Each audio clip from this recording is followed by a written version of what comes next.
रोहन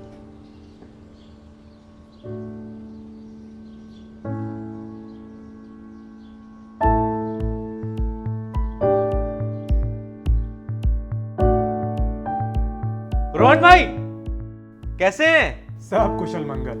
आप बताओ इधर कैसे है? अरे काम बढ़ रहा है तो सोच रहा हूँ एक नया मिनी ट्रक ले लूं, पर एक बात सता रही है कि ऐसा कौन सा मिनी ट्रक लूं जिससे फायदा ज्यादा हो। अरे इतनी सी बात, आप बिल्कुल टेंशन मत लीजिए और मैं तो कहूंगा बिल्कुल सही समय पर आए। अच्छा, वो कैसे? आइए बताता हूँ। चलिए।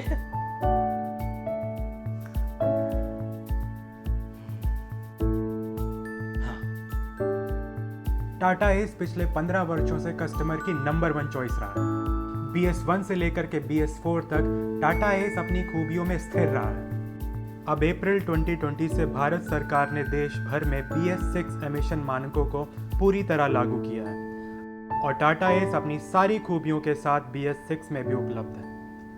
प्रदूषण के कारण वायु प्रदूषण होता है, जिससे श्वास और हृदय संबंधी रोग हो सकते हैं। BS6 एमिशन मानकों से शुद्ध वायु की गुणवत्ता में भी सुधार किया जाएगा। कड़े उत्सर्जन वायुमान को पूरा करने में फ्यूल क्वालिटी बहुत महत्वपूर्ण होती है। BS6 ग्रेड डीजल देश भर में सभी पेट्रोल पंप पर उपलब्ध किया गया है। अच्छा, ये तो मुझे पता ही नहीं था। कुछ और बताइए ना।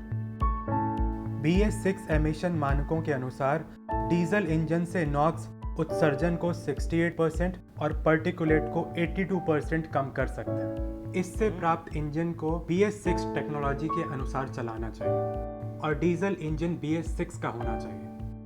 BS6 एमिशन के साथ जुड़ी गाड़ी में प्रमुख तकनीकी परिवर्तन ये सारे हैं। नॉक्स को कम करने के लिए DEF टैंक और selective catalytic reduction SCR, diesel particulate filters PM यानी सूत को कम करता है और उसे जलाने में भी मदद करता है। इसी को रीजनरेशन कहते हैं। और इंस्ट्रूमेंट क्लस्टर लैंप डिस्प्ले सभी कार्य की करीबी निगरानी के लिए आवश्यक है। ये तो अच्छी जानकारी है। आइए मैं आपको बताता हूँ। टाटा एस गोल्ड डीजल और BS6 के रीजनरेशन के बारे में और जानकारी देता हूँ। चलिए। एस गोल्ड डीजल BS6 में सूत रीजनरेशन को डीजल पार्टिकुलेट फिल्टर में जला दिया जाता है। सूत को जलाने की प्रक्रिया को रीजनरेशन कहा जाता है। जब भी गाड़ी में मैनुअल रीजनरेशन करना होता है तो ड्राइवर को इसकी सूचना क्लस्टर में लगे लैंप और बजर की मदद से दी जाती है। रीजनरेशन से सूत को DPF में क्लीन करना पड़ता है और इसको ड्राइवर के द्वारा किया जाता है। ये करना आसान है और ये करने के लिए कुछ नियम ये है। जब चलते समय गाड़ी के क्लस्टर में DPF लैंप ब्लिंक करता है और बजर बजता है तो जल्दी में रीजनरेशन करना पड़ता है। गियर शिफ्ट लीवर को न्यूट्रल स्थिति में ले जाइए। ध्यान दें, इंजन का टेम्परेचर क्लस्टर बार में 3 बार से ऊपर होना चाहिए और गाड़ी को आइडल RPM में रखें। गाड़ी में कम से कम 5 लीटर BS6 ग्रेड डीजल होना चाहिए। रीजनरेशन शुरू करने के लिए 10 सेकंड के लिए लगातार मैनुअल स्विच दबाएं। स्विच पर लाइट चालू हो जाएगी और इंजन की RPM ऑटोमेटिकली बढ़ जाएगी। ये रीजनरेशन चालू होने का संकेत है। रीजनरेशन की प्रक्रिया को पूरा होने में लगभग 30 मिनट लगेंगे। रीजनरेशन की प्रक्रिया के दौरान इंजन बंद ना करें और गाड़ी के केबिन से बाहर रहें।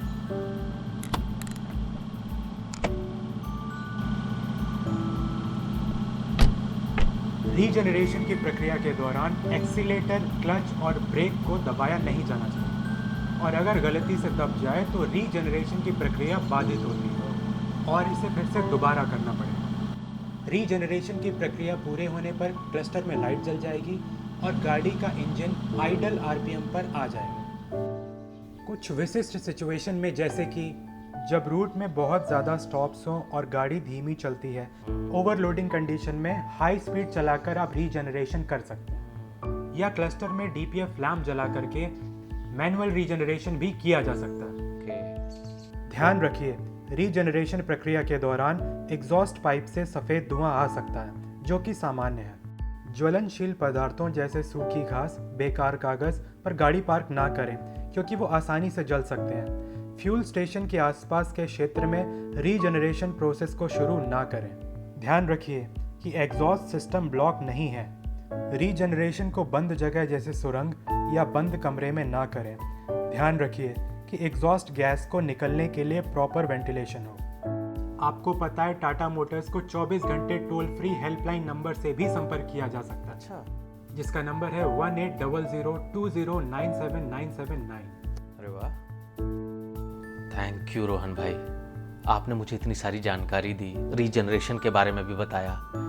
अब मुझे कोई शंका नहीं है, टाटा एस ही मेरी चॉइस है। मुझे खुशी हुई कि ये सारी जानकारी आपके काम आई। अब टाटा एस के साथ करो और ज़्यादा कमाई। और एक खुशी की बात बताऊं, अब टाटा एस 6 के वादे के साथ आता है, और वो ये सारे हैं: और ज़्यादा माइलेज, और ज़्यादा पिकअप, और ज़्यादा पेलोड, और ज़्यादा कन्वीनियंस, सबसे कम मेंटेनेंस, और ज़्यादा कमाई। थैंक यू रोहन भाई, मैं आज ही टाटा एस बुक करता हूँ। Thank you.